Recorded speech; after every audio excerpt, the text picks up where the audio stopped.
इसलिए वो मुसलमान जिनको आप कहते हैं ये पंचर जोड़ने वाला है, ये फलाना है, अपने 1000 साल के एजेंडे को लेके चलता है। उसको मालूम है कि पंचर की दुकान राष्ट्रीय राजमार्ग में खोलने में फायदा है, मल्टीपर्पज से काम आएगी। उसका एजेंडा समझिए। आपके सामने घटना घटती है, आप उसे इग्नोर करना चाहते हो। नेशनल हाईवे पे जितने होटल बने हैं उनके नाम सुनेंगे, जय माता दी, और है अल्लाह मियां के पास। आपको पता ही नहीं है 1971 वॉर में, 65 वॉर में एक आदमी रामपुर में 10th क्लास में पढ़ता था। 65 वॉर में रामपुर कैंटोनमेंट एरिया से जब फौज जा रही थी, उसने लोगों के साथ 20-25 लड़कों के साथ मिलकर सड़क खोद दी थी। उस जमाने आईबी नहीं थी, इंटेलिजेंस ब्यूरो नहीं बना था। जो डिस्ट्रिक्ट मजिस्ट्रेट होता था, वहां के डिस्ट्रिक्ट मजिस्ट्रेट मिस्टर सहाय थे। उस लड़के ने मिलकर, मैं 65 की बात बता रहा हूं, उसने सड़क खोद दी। आदमी के, आर्मी का जो कन्वॉय था वो घंटों रुके रहे। 10वीं क्लास का लड़का था। सहाय साहब ने उसको अरेस्ट किया। दिल्ली से ऑर्डर गए कि इसको शूट कर सकते हैं आप, लेकिन सहाय साहब ने यह सोच के कि यंग लड़का है, गलती हो गई होगी, उसकी धुनाई तबीयत से की, और फिर यह कहा कि 24 घंटे में शहर छोड़ दो तुम। ये कोई मामूली लड़का नहीं है। वो आदमी रामपुर से भागा, रातों रात अलीगढ़ आया। अलीगढ़ मुस्लिम विश्वविद्यालय तो दूसरा पाकिस्तान है, आपको पता ही है। वो वहां रहा, वो बड़ा हुआ, वो पढ़ा, वो इस देश की नपुंसक राजनीति का हिस्सा बनते हुए समाजवादी पार्टी में बना, और जिसका नाम है आजम खान। वो आपकी सत्ता के शीर्ष पे चला गया, क्योंकि हम जानना नहीं चाहते। इसलिए नेशनल हाईवे पे पंचर की दुकान भी खुल रही है तो वहीं खुल रही है, मैकेनिक की दुकान भी वहीं खुल रही है, कि इसी आपदा के समय रात में किसने खोदा किसे पता चलेगा। एक्सप्रेस वे तो आप बना रहे हैं, इस एक्सप्रेस वे पे कौन सी विचारधारा चलेगी इसको भी तो तय करिए। इसलिए 95 में क्या हुआ, आप चुप रहे, यहां भी 2013 में वक्फ प्रॉपर्टी कानून भारत की संसद में रख के पास कर दिया गया। आप नहीं बोले, आप नहीं बोले। महंगाई पे बाजार बंद, जीएसटी बढ़ गया, बाजार बंद, इनकम टैक्स कम दो इसलिए काम नहीं करेंगे। हम यही करते रहे ना, यही किया। 2013 में भारत की संसद में वक्फ प्रॉपर्टी कानून को एक कानून बना दिया गया। आपको बताऊं, आप सुनना चाहते हैं? सच में वक्फ प्रॉपर्टी एक्ट 2013 के तहत उस कानून में ऐसे प्रावधान कर दिए गए हैं कि ये जो हॉल है आपका, ये सरकार का होगा या किसी प्राइवेट आदमी का होगा। वक्फ प्रॉपर्टी बोर्ड अगर सिर्फ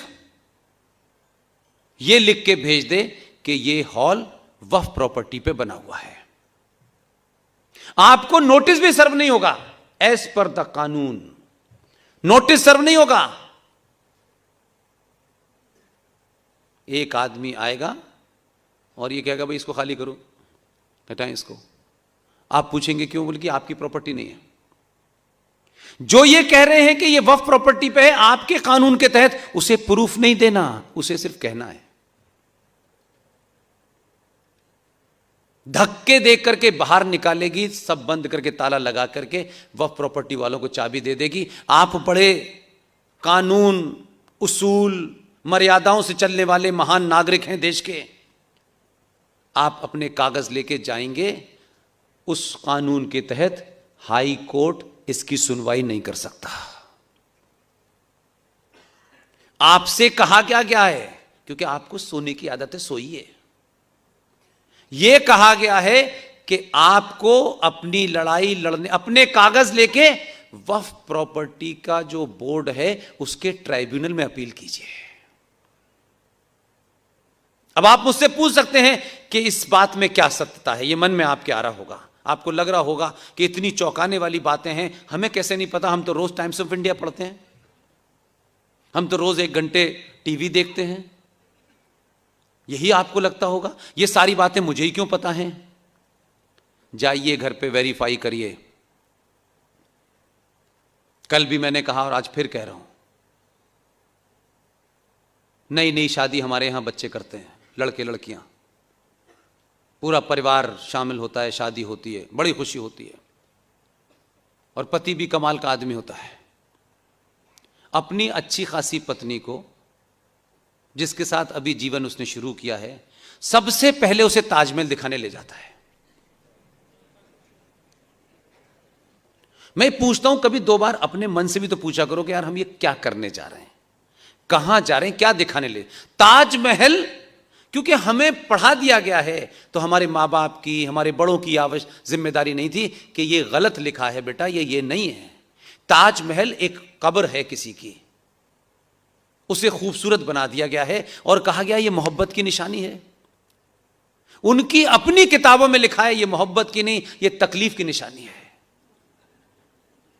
और वहां वो बेचारे जाएंगे, फोटो खिंचवाएंगे, और बेचारी लड़की भावुकता में अपने पति से कहती है तुम भी मेरे लिए बनवाओगे? अभी जीवन शुरू किया है, वो बनवाने के चक्कर में लगी। उस ताजमहल को जिसे दुनिया के लोग आते हैं, आप उसे शान से दिखाते हैं, और भारत का राष्ट्रपति हर आने वाले विदेशी मेहमान को ताजमहल देता था कि यह भारत की पहचान है। भारत का राष्ट्रपति विदेशी मेहमानों को भारत की पहचान के रूप में ताजमहल देता था। यह हमारा मानसिक दिवालियापन है।